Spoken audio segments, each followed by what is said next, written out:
हमारे साथ ही मौजूद रहेगा साबिक वज़ीर आला पंजाब चौधरी परवेज़ इलाही साहब ने हमें ज्वाइन किया। परवेज़ इलाही साहब, शुक्रिया आपके कीमती वक्त का।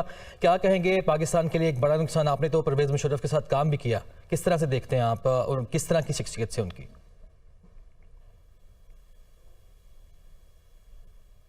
सुनहरी दौर था और तारीख याद रखेगी उनके कामों को।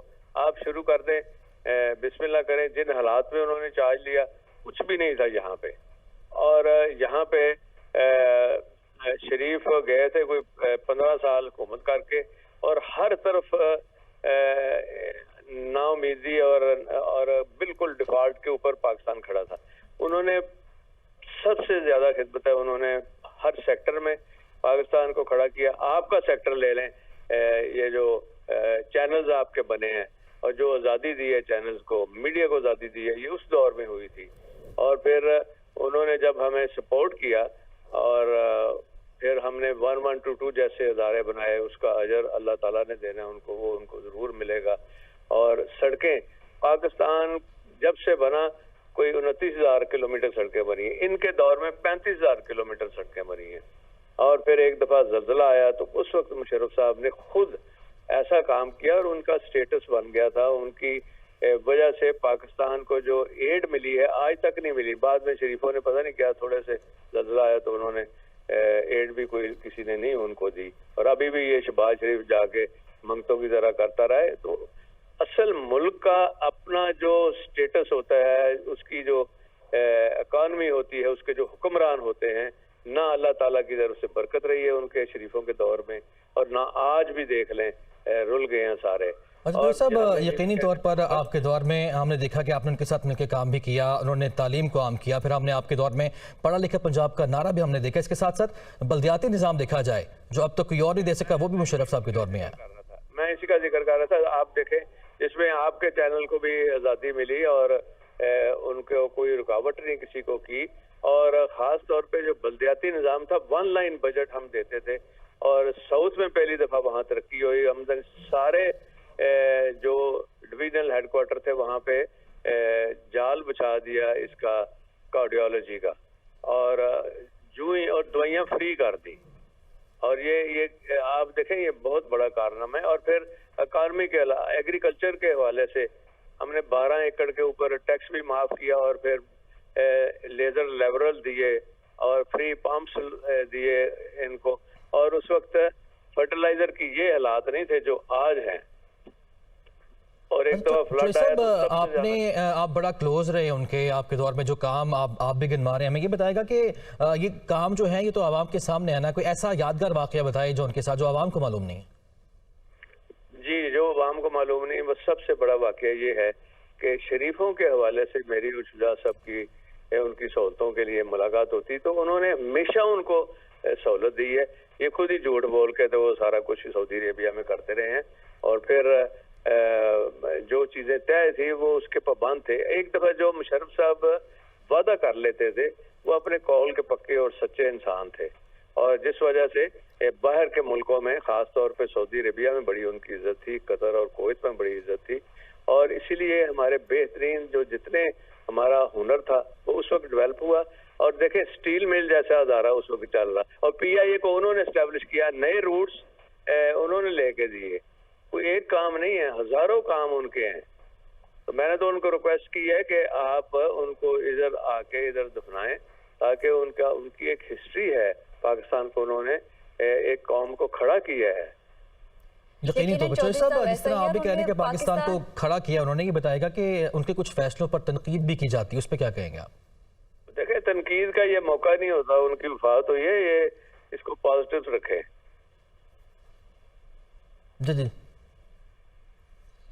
क्योंकि हमें देखें ना, ऐसे मौकों पे सारे जो हमारे हुक्मरान रहे हैं, तो जब हम अपने मुल्क की शान को बढ़ाना चाहते हैं, कायदे आज़म के दिए हुए पाकिस्तान को बढ़ाना चाहते हैं, तो उसमें फिर ये डिवीजन अच्छी नहीं है। और मैं यहाँ ये भी उनका जिक्र करूँगा कि उस वक्त मदरसों के ऊपर सबसे ज्यादा प्रेशर आया था, 9/11 हुआ था, तो उन्होंने जाके यूनाइटेड नेशन में जिस तरह स्पीच की थी जितने मदरसों का, उसके बाद फिर किसी ने नाम नहीं लिया, बल्कि उन्होंने मुझे कहा कि इनको भी फ्री किताबें दें, हम दोनों तालीम देंगे साथ साथ। मजहबी तालीम भी दें।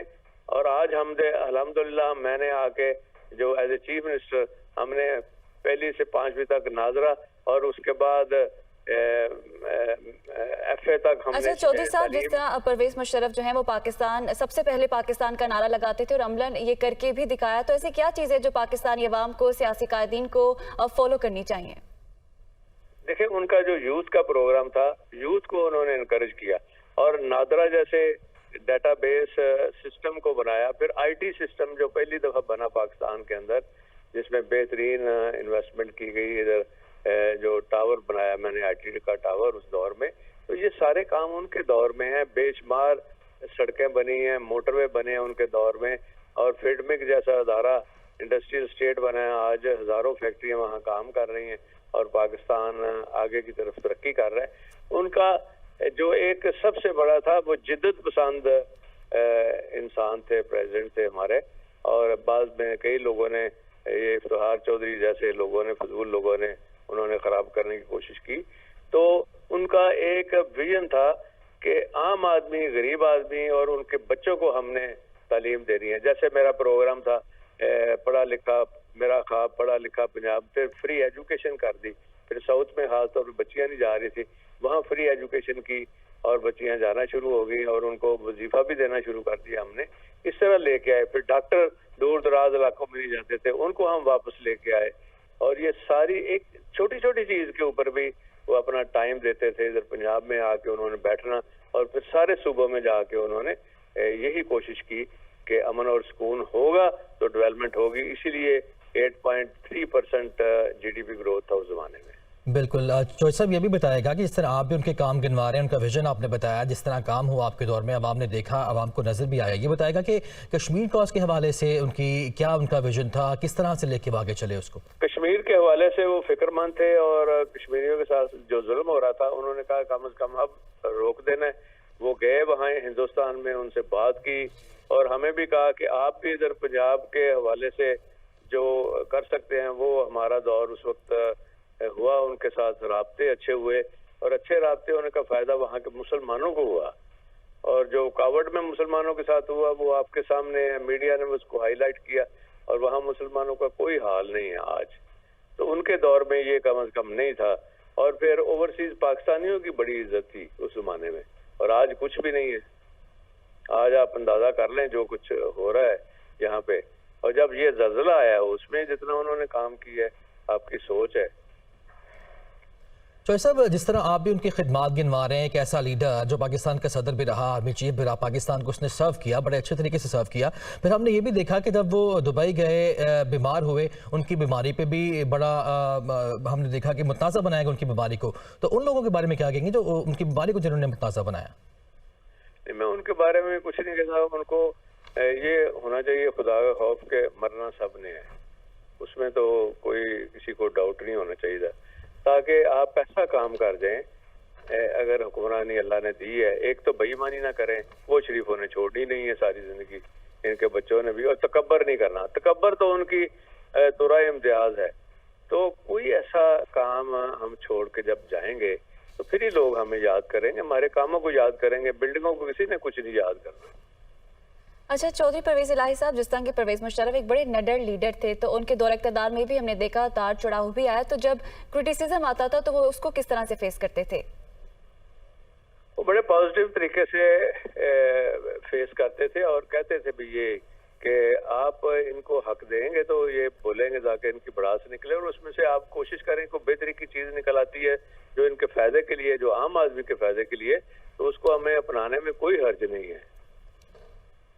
अच्छा चौधरी साहब, ये भी बताएगा कि उनके पास हमने देखा कि 2 ओहदे भी थे, आर्मी चीफ भी थे और फिर वो मुल्क को भी देख रहे थे। तो ऐसी सूरत हाल में खासा मुश्किल होता है कि आपने मुल्क भी मैनेज करना है। कोई मुश्किल नहीं होता। आपकी टीम वर्क हो, होमवर्क हो और अच्छे लोग आपके साथ शामिल हों और आप खुद को काम आता हो, तजर्बा हो जाए आपका, तो ये सारा कुछ इसमें बेहतरी आती है। इसमें कोई फिक्स चीजें नहीं होती कि आपने यहाँ ये मशीन लगानी है तो वो उस तरह ठीक हो जाएगा, इस तरह नहीं होता। ये टीम वर्क होता है। बिल्कुल ठीक है, बहुत शुक्रिया। साबिक वज़ीर आला पंजाब चौधरी परवेज इलाही हमारे साथ मौजूद थे। उनकी जानिब से अफसोस का इजहार किया गया साबिक सदर परवेज मुशर्रफ के इंतकाल पर, जो कि वो दुबई के अस्पताल में ज़ेर इलाज थे।